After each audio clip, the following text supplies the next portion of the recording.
Hello student, good morning. मैं गोकुल आज आपके लिए इस वीडियो में लेके आया हूँ क्लास 10th विज्ञान विषय चैप्टर 8 कार्बन व उसके यौगिक। हमने इससे जो पिछला वीडियो था उसमें देखा था कि जो बहुलक होते हैं किसे कहते हैं, और बहुलक में हमने प्राकृतिक रबर जो है उसके बारे में अच्छे से अध्ययन किया था। और हम अब अगला हमारा जो वीडियो है उसमें हम देखने वाले हैं संश्लेषित बहुलक। संश्लेषित बहुलक किसे कहते हैं? मानव द्वारा निर्मित बहुलक क्या कहलाते हैं? संश्लेषित बहुलक कहलाते हैं। जैसे कृत्रिम रेशे,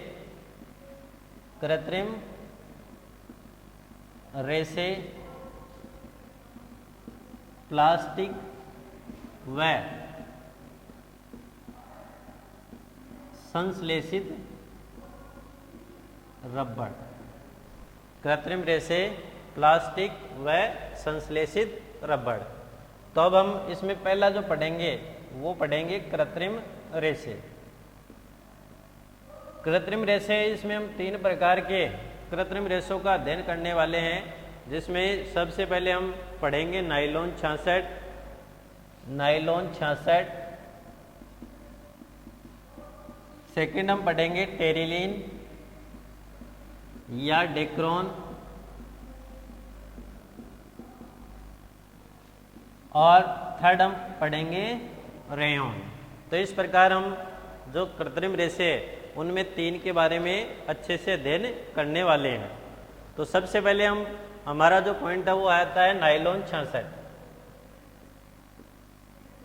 नायलॉन 66 या 66। इसमें हम जो पढ़ने वाले हैं वो पढ़ेंगे कि इसका निर्माण किस प्रकार होता है और इसका उपयोग कैसे होता है या उपयोग कहाँ कहाँ किया जाता है। नायलॉन 66 का निर्माण और नायलॉन 66 का जो उपयोग है वो कहाँ कहाँ किया जाता है। तो अब हम हर पॉइंट में ये अध्ययन करते चलेंगे। सबसे पहले आता है नायलॉन 66। तो नायलॉन जो 66 है उसका निर्माण होता है एडीपी अम्ल प्लस हेक्सामिथाइलिन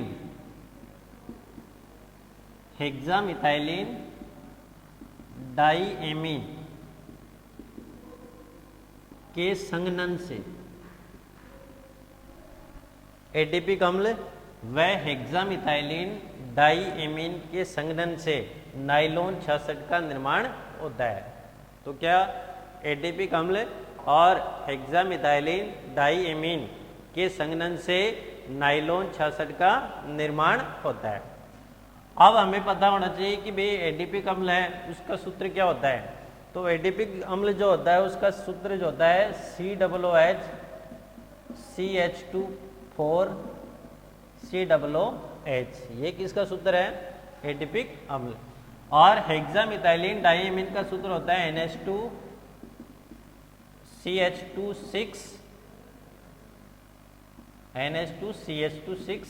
NH2।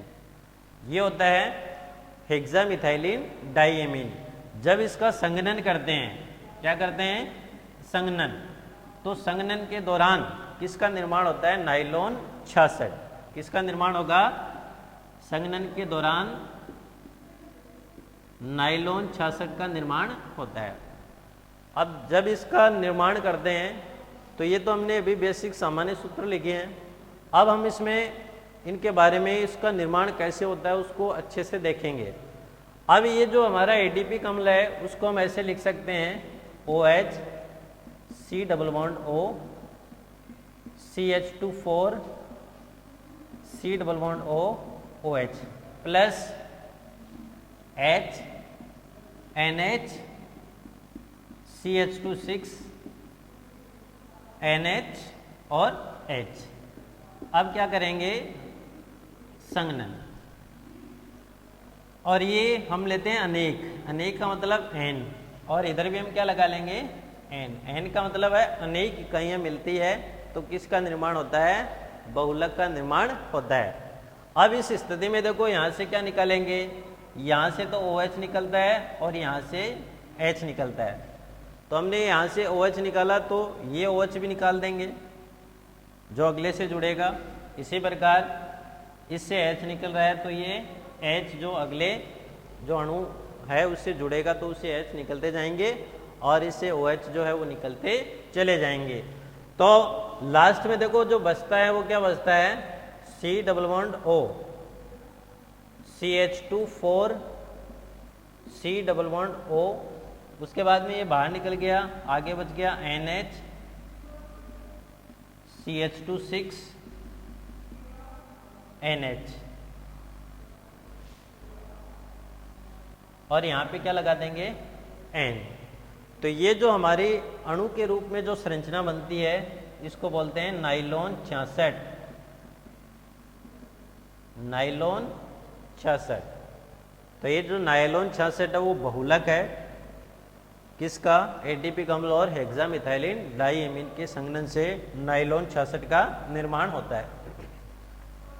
अब बात आती है कि भाई इसको नाइलॉन 66 क्यों कहते हैं, क्योंकि नाइलॉन 66 इसलिए पड़ा क्योंकि इसमें जो एडीपी अम्ल होता है उसमें कार्बन परमाणु की संख्या 6 होती है और हेक्सामिथाइलिन डाइएमीन होता है उसमें भी कार्बन परमाणु की संख्या 6 होती है, जिसके आधार पर इसका नामकरण क्या पड़ा, नाइलॉन 66 या नाइलॉन 66। अगला आता है इसका उपयोग। तो उपयोग के लिए हम यहाँ देखते हैं सामान्यतः इनका उपयोग कहाँ कहाँ होता है, तो उसके बारे में हम चर्चा करते हैं। तो खासकर जो मशीनों के गियर होते हैं, गियर और बियरिंग निर्माण में, बियरिंग जो उद्योग होता है बियरिंग निर्माण में, तो पहला उपयोग हम लिख सकते हैं गियर और बियरिंग के निर्माण में। सेकंड जो इसका उपयोग हम लिख सकते हैं वो है टायर है, कपड़े, रेसे, रस्सियाँ, ब्रश। खासकर टायर है, कपड़े हैं, रेसे हैं, रस्सियाँ हैं व ब्रश के निर्माण में, ब्रश के निर्माण में। तो इस प्रकार हम इसके उपयोग के बारे में अच्छे से समझ सकते हैं, पढ़ सकते हैं। तो इस प्रकार हमने देखा नाइलॉन 66 उसका निर्माण कैसे करते हैं और इनका उपयोग कहाँ कहाँ किया जाता है। अब अगला जो पॉइंट होगा हमारा, तो उसमें हम देखने वाले हैं, नेक्स्ट जो पॉइंट होगा उसमें टेरिलीन या डेक्रोन। अगला जो पॉइंट होगा सेकंड, उसका नाम है टेरिलीन या डेक्रोन। अब जब इसका निर्माण है वो किस प्रकार होता है, तो इसके लिए हमें पता है इसका जब निर्माण करते हैं तो टेरेथेलिक अम्ल व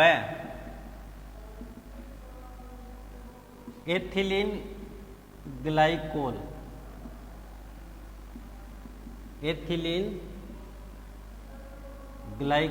के संघनन से, टेरेथेलिक अम्ल व एथिलीन ग्लाइकोल के संघनन से किसका निर्माण होता है, टेरिलीन या डेक्रोन का निर्माण होता है। अब बात आती है कि भाई टेरेथेलिक अम्ल होता है उसका सूत्र क्या होता है, तो उसको हम इस प्रकार से लिख सकते हैं। जब टेरेथेलिक अम्ल का सूत्र लिखते हैं तो COOH, यहाँ पे बेंजीन की जो वलय है या C6H5 और COOH, तो ये क्या होता है टेरेथेलिक अम्ल, टेरेथेलिक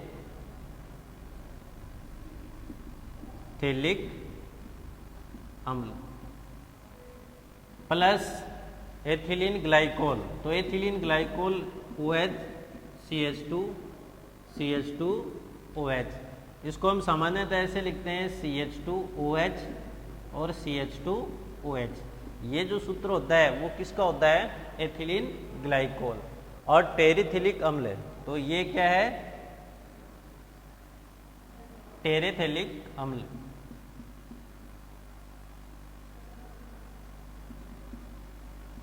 टेरेथेलिक अम्ल और एथिलीन ग्लाइकोल जब इनका संघनन करते हैं तो वही प्रक्रिया यहाँ पे चलेगी,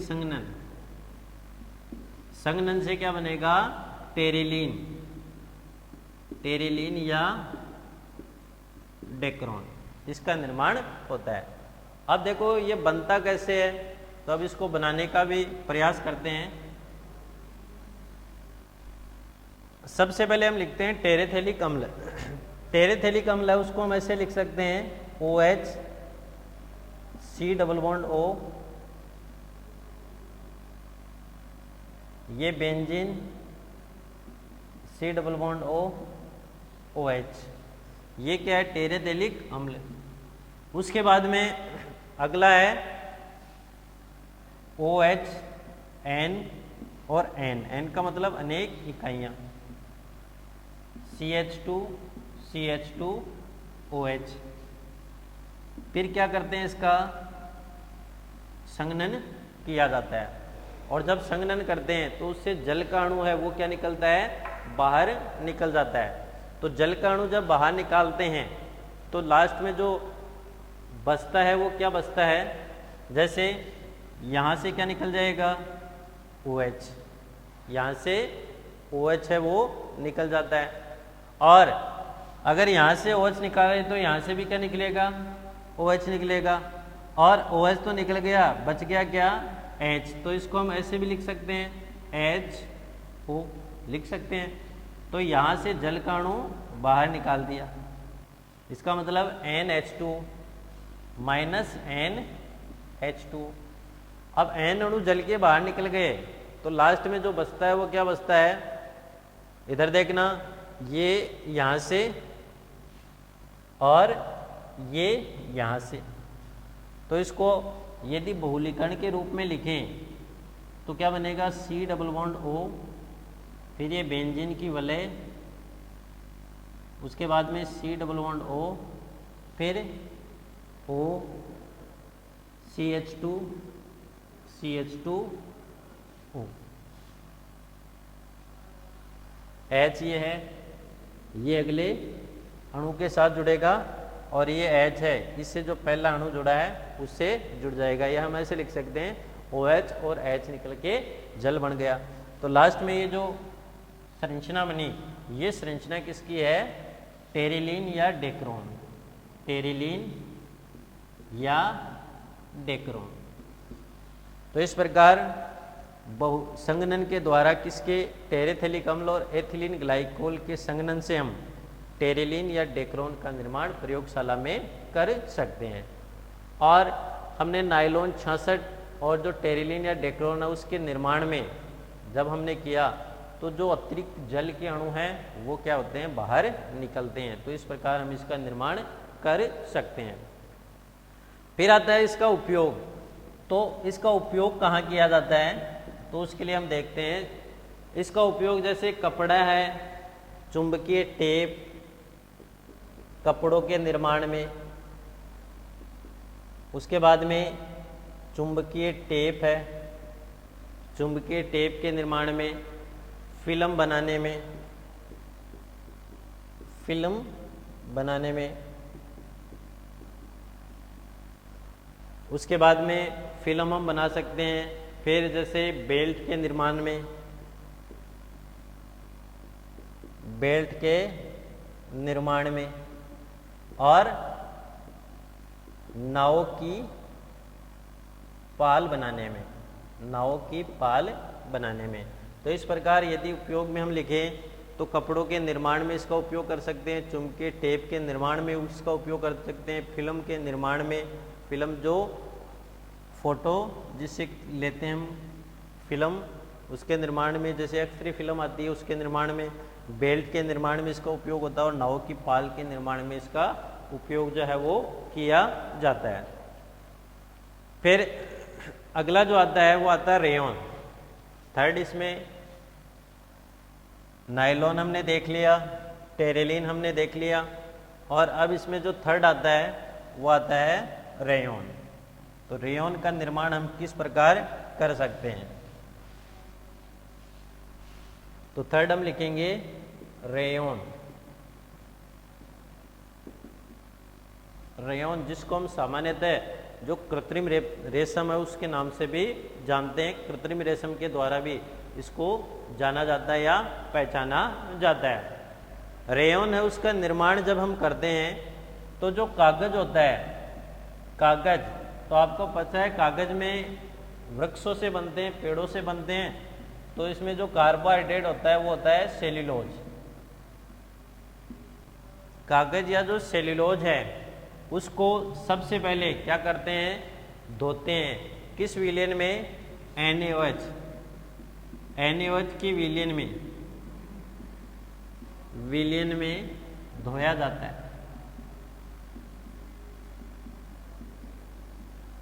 सबसे पहले कागज को NaOH के विलयन में धोते हैं। धोने के उपरांत हम क्या करते हैं, ये जो गाढ़ा पेस्ट होता है उसमें CS2 gas, carbon disulphide, CS2 gas, carbon disulphide gas प्रवाहित करते हैं, प्रवाहित करते हैं। ये गैस प्रवाहित करने पर हमें क्या प्राप्त होता है? सेल्यूलोज का विलयन प्राप्त होता है, सेल्यूलोज का विलयन।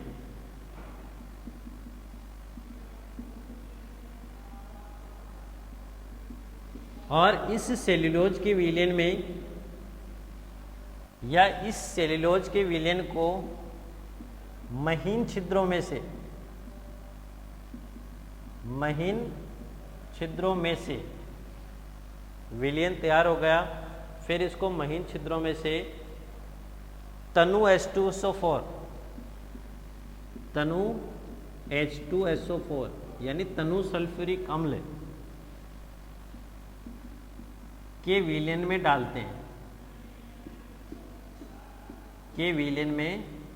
डालते हैं, तो हमें रेयॉन के मजबूत, तो लास्ट में क्या प्राप्त होते हैं? रेयॉन के मजबूत रेशे प्राप्त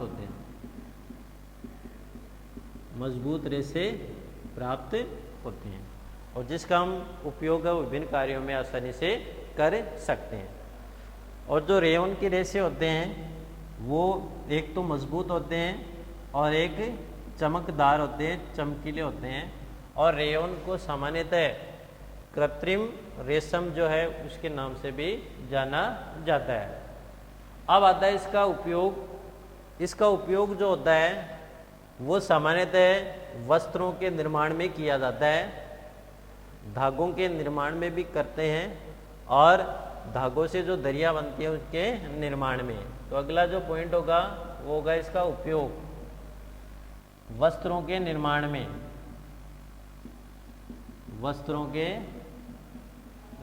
में,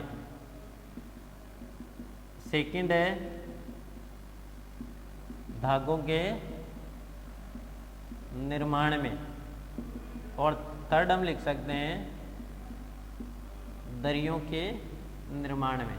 सामान्यतः इनका जो है इसका रेयॉन का है उपयोग किया जाता है।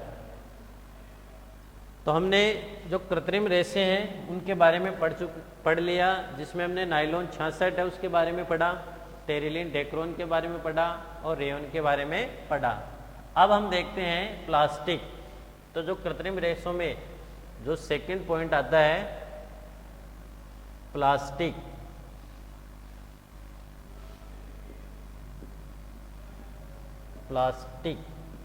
जो संश्लेषित रेशे हैं जिसमें सेकंड जो पॉइंट आता है वो आता है प्लास्टिक।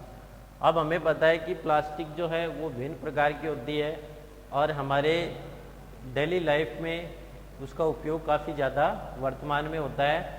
तो प्लास्टिक है वो कितने प्रकार की होती है उसके बारे में हम चर्चा करने वाले हैं। सबसे पहले आती है पॉलीथीन।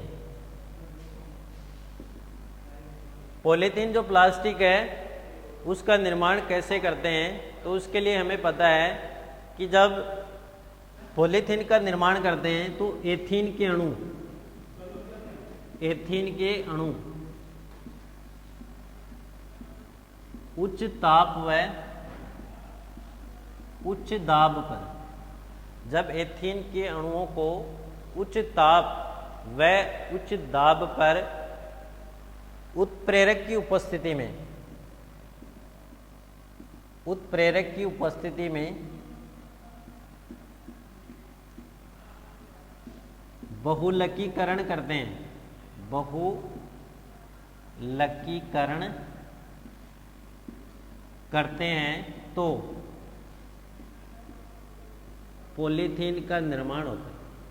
तो पॉलीथीन का निर्माण होता है उच्च ताप व उच्च दाब पर जब इसका बहुलकीकरण किया जाता है तो किसका निर्माण होता है?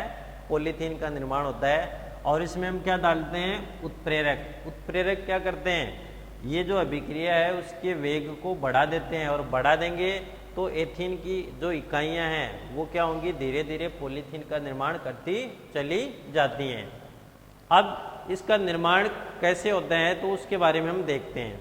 तो सबसे पहले इसका जब निर्माण को हम लिखते हैं अपने नोटबुक के अंदर, तो हमें जो एथीन है उसका सूत्र पता होना चाहिए। तो एथीन जो होता है उसको हम किस प्रकार से परिभाषित कर सकते हैं या इसका सूत्र लिख सकते हैं? तो हमें पता है एथीन का मतलब कार्बन परमाणु की संख्या 2, और ईन लग रहा है इसका मतलब दोनों के मध्य D1, और बाकी जो संयोजकता है वो किससे पूरी करो? हाइड्रोजन से। किससे पूरी करो? हाइड्रोजन से। तो हम ऐसे लिख सकते हैं CH2 डबल बॉन्ड CH2। तो हमने पढ़ा कि एथीन की अनेक इकाइयां, तो अनेक इकाइयों को दर्शाने के लिए हम क्या लिख सकते हैं? N। N का मतलब अनेक इकाइयां। और जब इसका बहुलकीकरण करते हैं उच्च ताप उच्च दाब पर, क्या करते हैं? बहुलकीकरण। और जब बहुलकीकरण किया जाता है तो क्या बनता है? ये एथीन है तो CH2 ये N इधर भी लगा सकते हो या N इधर भी लगा सकते हो, कोई दिक्कत नहीं उसमें, क्योंकि N का मतलब अनेक इकाइयां। तो ये आपस में मिलती जाएंगी तो किस प्रकार का निर्माण होता चला जाएगा? पॉलीथीन का निर्माण होगा। पॉलीथीन का निर्माण, तो पॉलीथीन का निर्माण हम आसानी से कर सकते हैं। अब बात आती है इसका उपयोग। पॉलीथीन का उपयोग कहाँ करते हैं? तो हमें पता है कि जो पॉलीथीन का जो उपयोग है वो खासकर जो थैलियाँ आती हैं, थैलियों के निर्माण में,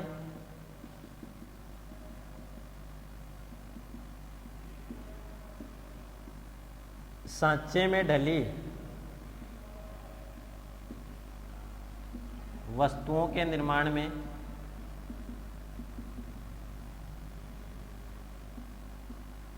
सांचे में डली जो वस्तु है उनके निर्माण में भी हम इसका उपयोग कर सकते हैं।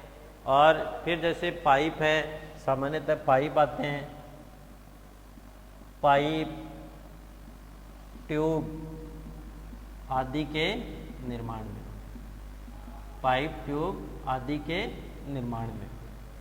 तो प्लास्टिक के बारे में हमने पढ़ा, एथीन के अनेक इकाइयां या एथीन के अनेक अणु उच्च ताप व उच्च दाब पर उत्प्रेरक की उपस्थिति में बहुलकीकरण की प्रक्रिया द्वारा पॉलीथीन का निर्माण करते हैं। और इसका उपयोग कहाँ करते हैं? थैलियों के निर्माण में, सांचे से ढली वस्तुओं में, पाइप, ट्यूब आदि के निर्माण में इसका उपयोग जो है वो किया जाता है।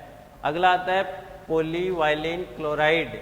सेकंड जो प्लास्टिक आती है वो आती है पॉलीविनाइल क्लोराइड।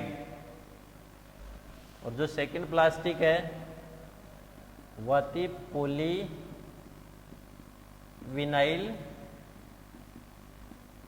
क्लोराइड, जिसको हम PVC कहते हैं, PVC। अब PVC का जो निर्माण है वो कैसे करते हैं तो उसके बारे में भी हमें पता होना चाहिए। तो पॉली का मतलब अनेक, विनाइल क्लोराइड यानी विनाइल क्लोराइड की अनेक इकाइयां मिलकर किसका निर्माण करती है? पॉलीविनाइल क्लोराइड का निर्माण करती है। तो हम जब इसका निर्माण लिखते हैं तो हम लिख सकते हैं CH2 डबल बॉन्ड CH2 था एथीन में, तो CH यहाँ क्या लगा दिया? Cl। तो ये क्या हो गया? Vinyl chloride, vinyl chloride. जब इसका क्या करते हैं? बहुलकीकरण, बहुलकीकरण। जब इसका बहुलकीकरण करते हैं तो पॉलीविनाइल क्लोराइड का निर्माण होता है। तो पॉलीविनाइल क्लोराइड कैसे बनता है तो उसके बारे में हम देखते हैं। तो इसमें देखो बनेगा तो CH2 CH Cl और यहाँ पे क्या आ जाएगा N। तो ये विनाइल क्लोराइड के बहुलीकरण से पॉलीविनाइल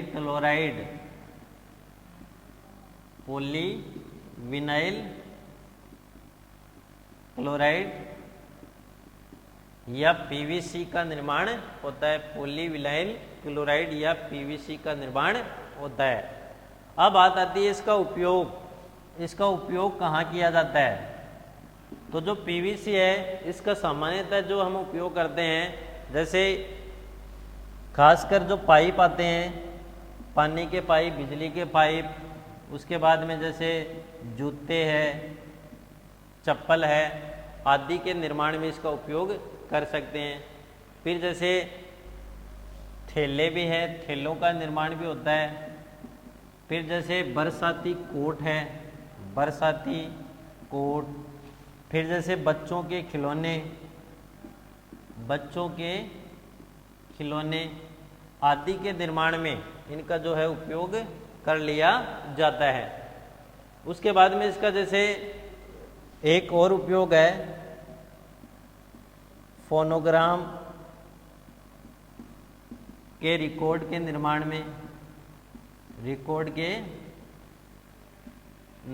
में इसका उपयोग किया जाता है। फिर अगला इसका एक जो प्रमुख उपयोग होता है वो होता है विद्युत रोधी परतों के निर्माण में। विद्युत रोधी परतों के निर्माण में इसका सामान्यतः जो है वो उपयोग कर लिया जाता है। तो इस प्रकार हम PVC के बारे में पढ़ सकते हैं कि पॉलीविनाइल क्लोराइड, जिसको हम सामान्यतः PVC बोलते हैं, जब विनाइल क्लोराइड के बहुलीकरण करते हैं तो पॉलीविनाइल क्लोराइड या PVC का निर्माण होता है।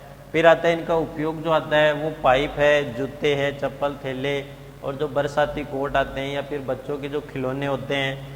फिर फोनोग्राम के जो रिकॉर्ड है उसके निर्माण में भी इसका सामान्यतः जो उपयोग है वो कर लिया जाता है। फिर आता है विद्युत रोधी परतों के निर्माण में भी इसका सामान्यतः जो उपयोग है वो कर लिया जाता है।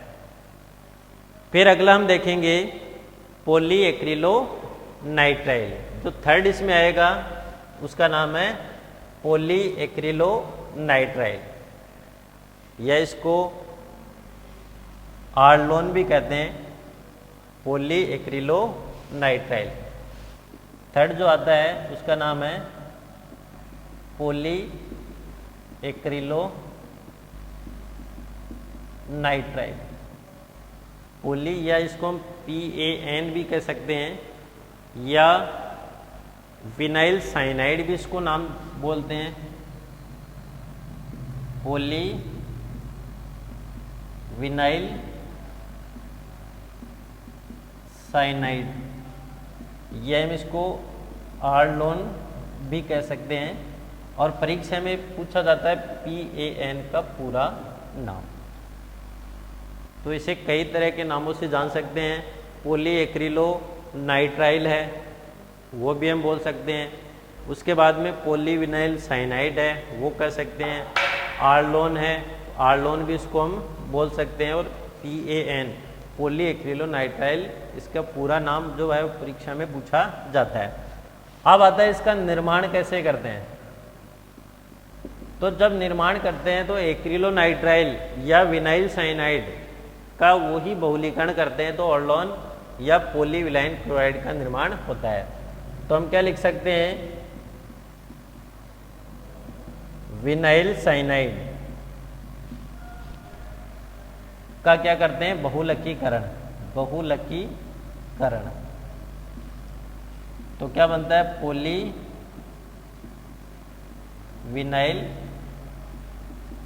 साइनाइड या पॉलीएक्रिलोनाइट्राइल, या इसको हम PAN बोल सकते हैं। तो इसका यदि सूत्र के रूप में इसको समझना चाहे तो विनाइल जो साइनाइड होती है उसका जो सूत्र होता है CH2। ये क्या है, CH। अब इसमें देखो यहाँ पे क्या आता है, डबल बॉन्ड, क्या आता है, डबल बॉन्ड। तो इसमें देखो कार्बन परमाणु की संख्या 1 है, उसकी चारों संयोजकताएं पूरी हैं। इधर देखो इसकी भी चारों संयोजकताएं यहाँ पे कंप्लीट हैं। तो ये जो सूत्र है वो किसका है, विनाइल साइनाइड। अब इसकी अनेक इकाइयाँ, अनेक का मतलब यहाँ पे क्या लगा दो, N, और इसका क्या करते हैं, बहुलकीकरण, बहुलकीकरण। और जब इसका बहुलकीकरण किया जाता है तो क्या बनता है, CH2 CH CN, यहाँ पे क्या आएगा, N आएगा। तो ये विनाइल साइनाइड इसको कहते हैं, विनाइल साइनाइड या एक्रिलोनाइट्राइल।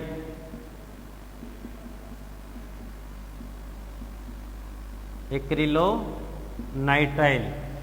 और ये क्या बनता है, पॉलीविनाइल साइनाइड, पॉलीविनाइल साइनाइड, या इसको पॉली एक्रिलो नाइट्राइल, या इसको हम सामान्यतः PAN कहते हैं, या इसका एक और नाम है ऑर्लोन,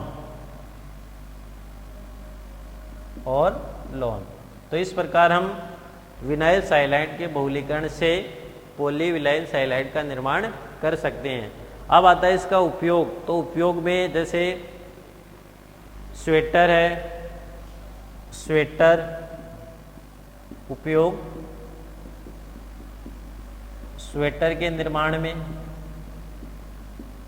उसके बाद में सेकंड इसका उपयोग यदि हम देखें तो तकिए और गद्दों के निर्माण में, न घिसने वाले, न घिसने वाले तकियों व गद्दों के निर्माण में, न घिसने वाले तकियों व गद्दों के निर्माण में। तो इस प्रकार हमने आज के इस वीडियो में जो प्लास्टिक है उसके कुछ प्रकार देखे। कृत्रिम रेसे हैं जिसमें हमने नायलॉन 66, उसके बाद में जैसे नायलॉन 66 हमने देखा, रेयन के बारे में हमने अच्छे से अध्ययन किया।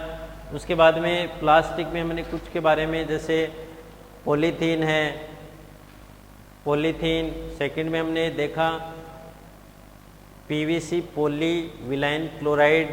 थर्ड हमने देखा पॉली एक्रिलोनाइट्राइल या PAN।